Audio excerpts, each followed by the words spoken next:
Ever stand in the grocery store, during the pandemic and see those empty shelves? Yeah. Yeah, that could have been us again, just a few weeks before a major election, no less. Talk about a nightmare scenario, right? Absolutely. And that's what we're diving into today, the East Coast dock workers strike that almost brought the entire U.S. supply chain to a standstill. It really makes you think, doesn't it? This wasn't just a regular labor dispute. This was about real power, about the leverage workers have in our global economy, especially in this day and age. We were this close to a full-blown crisis, and we've got some incredible insights from the New York Times and CNBC to help us unpack it all. Fascinating stuff. It really is. But before we get into the nitty-gritty, let's set the stage. What exactly was at stake here? Well, think about this. Almost two-thirds of all the container trade coming into this country flows through those East and Gulf Coast ports. We're talking New York, New Jersey, right? Yeah. Down to Georgia, Texas, the major hubs. Exactly. The arteries of our economy. If those ports had shut down, well, the ripple effects would have been massive, truly massive. Businesses, consumers, everyone would have felt it. And the timing? Just 5 weeks before the election. Talk about pressure. A potential economic disaster right before voters head to the polls. A political nightmare, no other way to put it.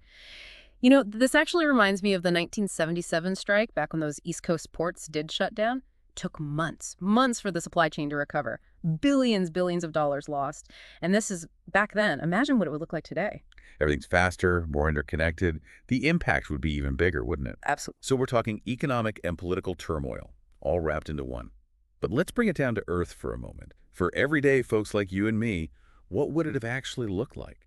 Empty grocery store shelves again. Exactly. Those images from the pandemic, the empty shelves, the panic, could have been a repeat, maybe even worse this time around. You're not kidding.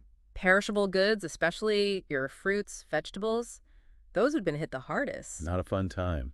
I remember those days all too well. So we've established the potential for shortages was huge. But this wasn't just about a few missed shipments, was it? There was a deeper power struggle going on here between the workers and employers. 100%. This goes beyond wages even. You see, port workers, they hold a unique kind of power.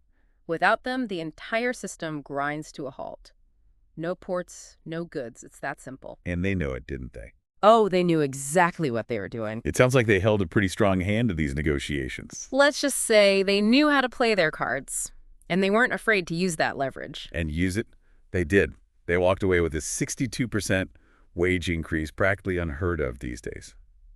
Can you break down this deal for us? What exactly did the dock workers win? It's a historic raise, no doubt about it. We're talking, by the end of this 6-year contract, the most senior longshoremen on the East Coast, they'll be making over $63 an hour. $63 an hour. That's actually more than what the dock workers on the West Coast make, right? What's the story there? Why the discrepancy? You're right. Their wages are actually set to surpass those of their West Coast counterparts.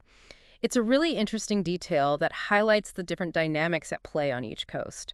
See, the West Coast ports, they went through their own contract negotiations earlier this year, and they landed on a deal that's good through 2027. The East Coast Union, well, they saw what happened out west, saw the upcoming election, saw all the anxieties around supply chains, and they used it to their advantage. Wow, talk about strategic timing. So how'd they pull it off? What was their secret weapon? Well, we've talked about their leverage, right? No port workers, no imported goods. But it was more than that. It was masterful timing, really. Threatening a strike just weeks before a major election when everyone's worried about the economy, worried about the supply chains again. That's a power move. Plus, let's not forget, they had a lot of public support on their side. Totally. After the pandemic, everyone understands how fragile things really are. And didn't the White House actually step in on this one? They sure did. The Biden administration, they were feeling the pressure both from an economic angle and a political one. They were working behind the scenes like crazy, putting pressure on both sides to hammer out a deal. Even used Hurricane Helene as leverage, if you can believe it, talking about a patriotic duty to make sure aid could get through. Wow, for hurricane. Who knew? That's incredible. It sounds like everything just kind of came together for the union on this one.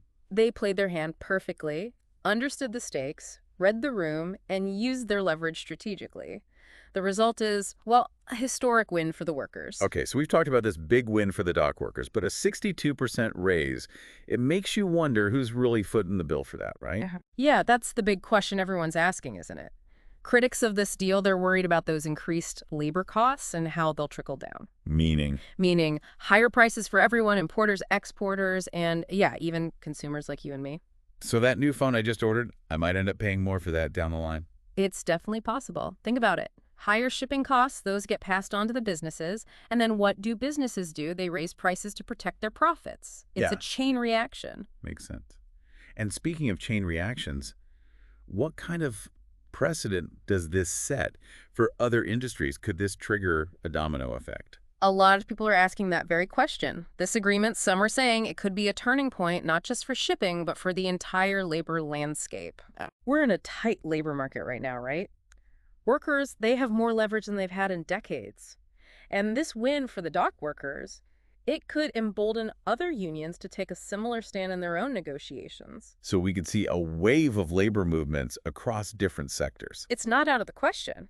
This deal, it's a reminder of what collective bargaining can achieve. And in this political climate, with all the focus on workers' rights, it'll be interesting to see how things play out. It's like you said earlier, this wasn't just about wages, it was about power, about who has it and who doesn't. Exactly. And this deal, it's shifted the balance of power, even if just a little bit. It makes you realize how much we rely on these systems we don't always see, the things that keep our world running. It's easy to forget about the people behind it all, right? The ones who make sure the shelves are stocked and the packages arrive on time. Exactly. But this whole situation with the dock workers, it's a good reminder that those systems are run by people, and those people deserve to be treated fairly. Couldn't agree more. Well said. So next time you're scrolling online shopping or unpacking a delivery, take a moment to think about those dock workers. They stood up for themselves, and in a way, they stood up for workers everywhere. They showed what's possible when people band together and demand better. And that's a powerful message. So as we wrap up this deep dive into the East Coast dock worker strike, one question remains. What will be the lasting impact of this deal? Only time will tell, but one thing's for sure, this is a story we'll be following closely. So stay tuned. Thanks for joining us.